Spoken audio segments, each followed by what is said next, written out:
चलिए यहाँ पर देखिए पहले क्वेश्चन क्या है कि कोई दुकानदार 25% छूट देकर भी 20% लाभ प्राप्त कर लेता है। यदि क्रय मूल्य दिया है 500 रुपया हो तो अंकित मूल्य निकाले। तो इसका हम बेसिक से बना है, देखिए यहाँ पर, और इसका ट्रिक से भी है, ध्यान से देखिए। पहले बेसिक से देख लीजिए, ये है आपका बेसिक से, ठीक है ना। ये बेसिक से देख लीजिए। यहाँ पर यदि अंकित मूल्य 1 से इस तरह से देख सकते हैं, मिला सकते हैं। 800 रुपया आया था, ठीक है। अब आइए यहाँ ट्रिक से, तो देखिए मैं ट्रिक यहाँ बना दिया हूँ कि ट्रिक बनाने का नियम भी देख लीजिए कैसे। यही आपका ट्रिक, बस इतना ही लगाना है वहाँ पर। एमपी मतलब होता है अंकित मूल्य, यानी अंकित मूल्य अगर आपको निकालना है तो कुछ नहीं, फॉर्मूला क्या याद रखना है, 100 प्लस लाभ प्रतिशत गुने क्रय मूल्य बटा में 100 माइनस छूट प्रतिशत।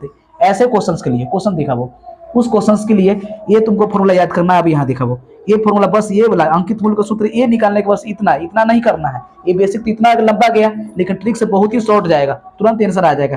देख लीजिए कैसे, देख लीजिए कैसे इसका 100 प्लस लाभ प्रतिशत, लाभ कितना प्रतिशत है उधर देखा वो, तो 20% है। लिख दीजिए 20 यहाँ पर लिख दिए, गुने में क्रय मूल्य कितना दिया हुआ 500, तो 500 लिख लीजिए, कोई दिक्कत नहीं है। बट्टा में 100 माइनस में छूट प्रतिशत, कितना छूट प्रतिशत दिया गया था, 25% छूट दिया गया था।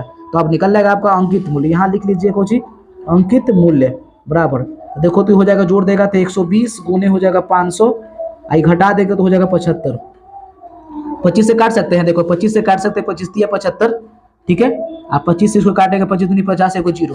3 से काटेंगे, देखिए 3 से कटेगा 4 बार, 3 चौको 12, एगो जीरो। तो 40 में 200 गुना करो 80, एगो जीरो।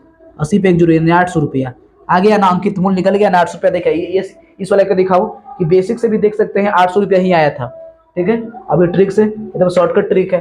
अब देखो ये ट्रिक बनाते कैसे, देखिए यहाँ पर हम लोग जानते हैं ना, हम जानते हैं कि यहाँ लिख लेंगे, हम जानते हैं कि विक्रय मूल्य का सूत्र होता है एमपी गुने 100 माइनस छूट बटा 100 होता है। काहे कि एमपी का माने एमपी अंकित मूल्य का 100 माइनस छूट प्रतिशत, प्रतिशत हटेगा तो 100 आएगा नीचे। एक और विक्रय मूल्य का फॉर्मूला आप लोग को याद होगा, 100 प्लस लाभ प्रतिशत बटा 100 गुने क्रय मूल्य। ये दो हुआ ना, इसको फर्स्ट मान लो, इसको सेकंड मान लो।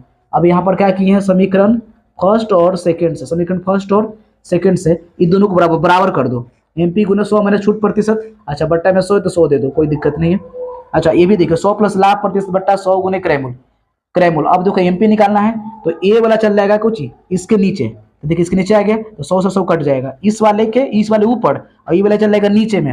100 से 100 कैंसिल, तो 100 प्लस लाभ प्रतिशत गुने क्रय मूल्य, ठीक है, और 100 माइनस छूट प्रतिशत। तो यही हो गया एमपी, यानी अंकित मूल्य का फॉर्मूला हो गया 100 प्लस लाभ प्रतिशत गुने क्रय मूल्य और 100 माइनस छूट प्रतिशत। याद करने का ट्रिक कैसे याद होगा, जब भी लाभ प्रतिशत की बात आता है तो उसमें हमेशा आगे प्लस रहता है, ठीक है, और जब भी छूट प्रतिशत रहता है तो उसके आगे माइनस रहता है। तो ये याद रहेगा कि 100 प्लस लाभ प्रतिशत है, यानी देखो यहाँ देखा वो, अभी टाइम है ना, अंकित मूल्य का सूत्र को 100 प्लस हो जाएगा लाभ प्रतिशत, ठीक है, और 100 माइनस में हो जाएगा छूट प्रतिशत।